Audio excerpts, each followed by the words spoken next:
नवरात्रि के पावन अवसर पर हर घर में सुख शांति और समृद्धि की चाह होती है। लेकिन क्या आप जानते हैं कि नवरात्रि में घर में कौन कौन से पशु पक्षियों का आना शुभ माना जाता है और कौन सा अशुभ? आज हम जानेंगे नवरात्रि में घर में आने वाले पशु पक्षियों का महत्व और उनके पीछे के शास्त्रीय अर्थ। तो पहला है, अगर नवरात्रि के समय आपके घर में गाय आता है तो यह अत्यंत शुभ है। गाय को भारतीय शास्त्रों में माँ लक्ष्मी और धन का प्रतीक माना जाता है। नवरात्रि में गाय का घर के आसपास दिखाई देना अत्यंत शुभ माना जाता है। इसे देखना घर में सुख समृद्धि और परिवार में स्वास्थ्य का संकेत है। गाय का सौम्य और शांत स्वभाव घर में सकारात्मक ऊर्जा का संचार करता है। शास्त्रों में कहा गया है कि गाय की आवाज़ सुनना भी सौभाग्य का प्रतीक है। दूसरा, बैल। बैल मेहनत, स्थिरता और आर्थिक समृद्धि का प्रतीक माना जाता है। नवरात्रि में बैल का घर के आसपास दिखाई देना संकेत है कि घर में स्थिरता, पारिवारिक सहयोग और आर्थिक सुरक्षा बनी रहेगी। बैल का दृढ़ और शांत स्वभाव यह बताता है कि परिवार में किसी प्रकार के झगड़े नहीं होंगे और जीवन में संतुलन बना रहेगा। तीसरा, उल्लू। उल्लू का घर के आसपास आना अशुभ माना जाता है। शास्त्रों में उल्लू को नकारात्मक ऊर्जा और अशांति से जोड़ा गया है। यदि नवरात्रि में उल्लू दिखाई दे तो यह परिवार में तनाव और समस्याओं का संकेत हो सकता है। चौथा, मधुमक्खी। मधुमक्खी का घर में दिखाई देना सुख, समृद्धि और खुशी का प्रतीक है। शास्त्रों में इसे सकारात्मक ऊर्जा, उत्पादन और परिवार में सहयोग का संदेश माना गया है।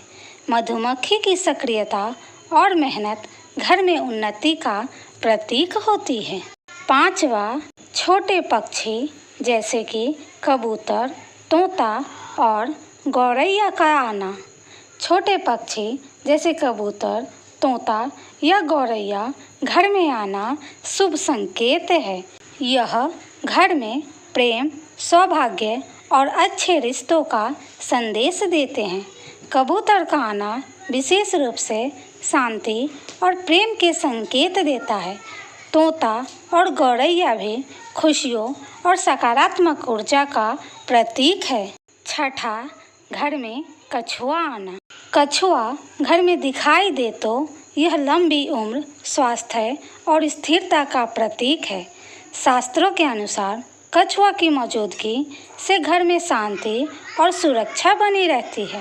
यह प्रतीक है कि परिवार के सभी सदस्य सुरक्षित और स्वस्थ रहेंगे। सातवां, मुर्गा का देखना।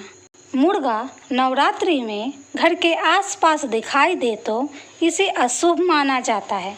शास्त्रों में मुर्गा झगड़े, तनाव और अचानक आने वाली परेशानियों का प्रतीक माना गया है।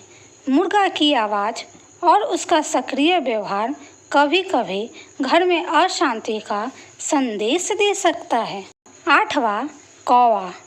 कौवा घर में आना विशेष रूप से नकारात्मक संकेत देता है।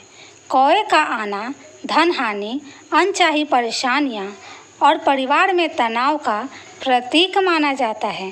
कौवा शास्त्रों में बुरी दृष्टि और नकारात्मक ऊर्जा से जोड़ा गया है। इसके दिखाई देने पर घर में सत्कर्ता और सत्कार का महत्व बढ़ जाता है। नौवां, तितली। नवरात्रि में तितली का घर के आसपास उड़ना बहुत शुभ माना जाता है। तितली को परिवर्तन, सौभाग्य और नई खुशियों का प्रतीक माना जाता है। तितली का रंग भी महत्वपूर्ण होता है। अगर यह रंगीन और सुंदर हो तो यह संकेत है कि आपके घर में प्रेम और आनंद आने वाला है। शास्त्रों के अनुसार तितली का घर के अंदर या आसपास दिखना यह दर्शाता है कि आपके परिवार में सौभाग्य और नए अवसर आने वाले हैं।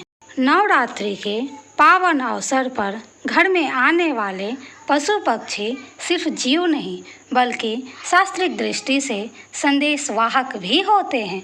शुभ पशु पक्षी घर में खुशियाँ, सुख शांति और समृद्धि लाते हैं। वहीं अशुभ पशु पक्षी सतर्क रहने और अपने घर में नकारात्मक ऊर्जा से बचने का संदेश देते हैं। इसीलिए नवरात्रि में घर के आसपास आने वाले हर पशु पक्षी को शास्त्रीय दृष्टि से देखना चाहिए और उनके संकेत को समझना चाहिए। अगर आपको यह वीडियो पसंद आया हो तो कमेंट में जय माता दी अवश्य लिखें और हमारे चैनल को लाइक, सब्सक्राइब और शेयर ज़रूर करें।